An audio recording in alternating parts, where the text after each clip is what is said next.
नमस्कार भावांनो, Subhash Tekam study circle YouTube चॅनलमध्ये आपल्या सर्वांचं अगदी मनापासून स्वागत करतो।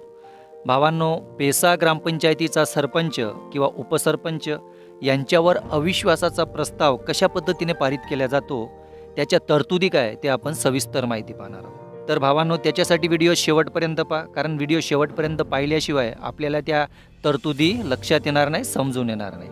आणि व्हिडिओ आवडला तर नक्की एक लाईक करा, कमेंट करा आणि जास्तीत जास्त मित्रांपर्यंत व्हिडिओला शेअर करा।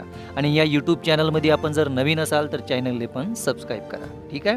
महाराष्ट्र ग्रामपंचायत अधिनियम कलम 54 मध्ये एकूण 4 खंड आहे, अ, ब, क आणि ड।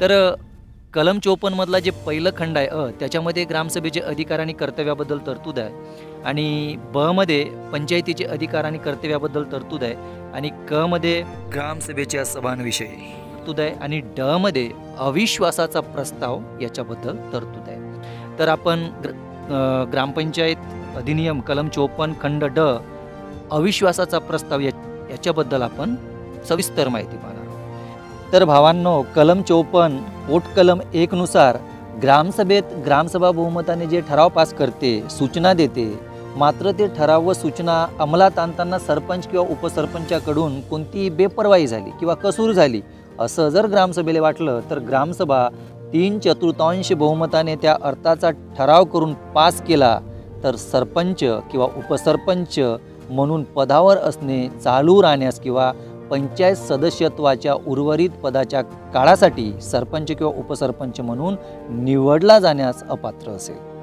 परंतु सरपंच किंवा उपसरपंच यांच्या विरोधात असलेला असा कोणताही ठराव शासनाच्या पूर्वमान्यतेशिवाय अंमलात आणता येणार नाही, अशी तरतूद पोट कलम 1 मध्ये आहे। पोट कलम 2 नुसार पंचायतीचे सर्व कर्मचारी ग्रामसभेने बहुमताने केलेल्या सूचना आणि ठराव अंमलात आणतील आणि त्यांच्या कामाचा अहवाल ग्रामसभेपुढे सादर करतील।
ज्याच्या विरुद्ध अविश्वासाचा प्रस्ताव आणला गेला असेल असा सरपंच किंवा उपसरपंच यांना सभेत बोलण्याचा, सभेतील कारवाईत भाग घेण्याचा आणि मतदानाचा सुद्धा हक्क असेल। पोट कलम 5 नुसार अविश्वासाच्या प्रस्तावावर विचार करण्यासाठी पोट कलम 4 अन्वये बोलवण्यात आलेली सभा सभेच्या अध्यक्षस्थानी असलेल्या अधिकाऱ्याने त्यासंबंधी कारणे लेखी नोंदवल्याशिवाय कोणत्याही कारणासाठी सभा तहकूब केली जाणार नाही। पोट कलम 6 नुसार सरपंच किंवा उपसरपंच यांच्या निवडणुकीच्या दिनांकापासून 2.5 वर्षाच्या कालावधीत असा अविश्वासाचा प्रस्ताव आणता येणार नाही।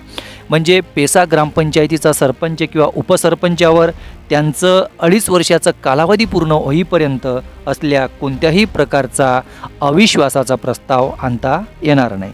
आणि पोट कलम 7 नुसार 3 खाली समंत करण्यात आलेल्या अविश्वास प्रस्तावाच्या विधिग्राह्यतेसंबंधी कोणताही विवाद जर उपस्थित करायचा असेल, सरपंच किंवा उपसरपंचाला इच्छा असेल तर असा प्रस्ताव ज्या तारखेला संमत करण्यात आला असेल त्या तारखेपासून 15 दिवसाच्या आत असा विवाद जिल्हाधिकाऱ्याकडे निर्देशित करील आणि जिल्हाधिकारी तो त्याला मिळाल्याच्या दिनांकापासून शक्यतोवर 15 दिवसाच्या आतमध्ये त्यावर निर्णय देईल।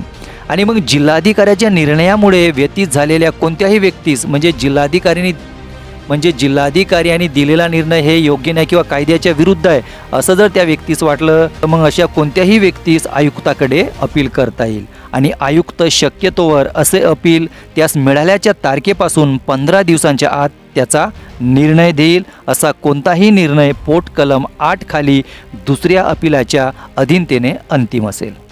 आणि पोट कलम 8 नुसार आयुक्ताच्या निर्णयामुळे व्यतीत झालेल्या कोणत्याही व्यक्तीस 15 दिवसांच्या आत राज्य शासनाकडे अपील करता येईल व राज्य शासनाचा निर्णय अंतिम असेल।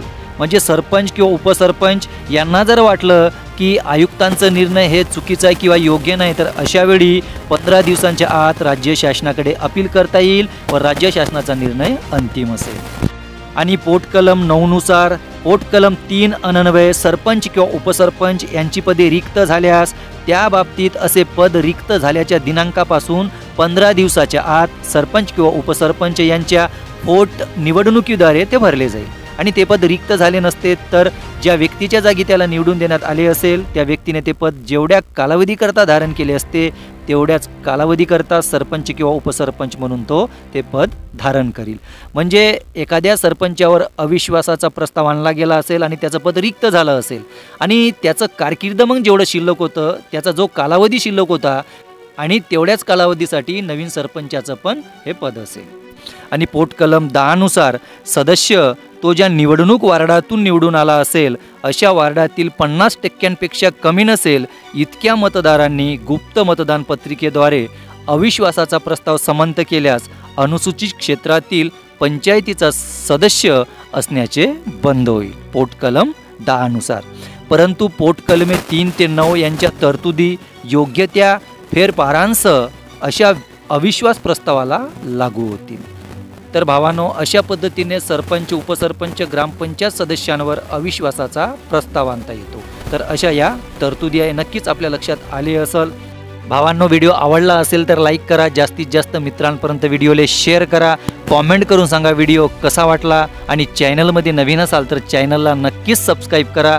कारण चॅनलला जर तुम्ही सबस्क्राईब केलं तर मी जे नवीन व्हिडिओ टाकत असतो त्याचं सर्वात अगोदर नोटिफिकेशन तुम्हाला मिळेल। तर भावांनो पुन्हा भेटू पुढल्या व्हिडिओमध्ये एका नवीन विषयासोबत। तोपर्यंत जय महाराष्ट्र।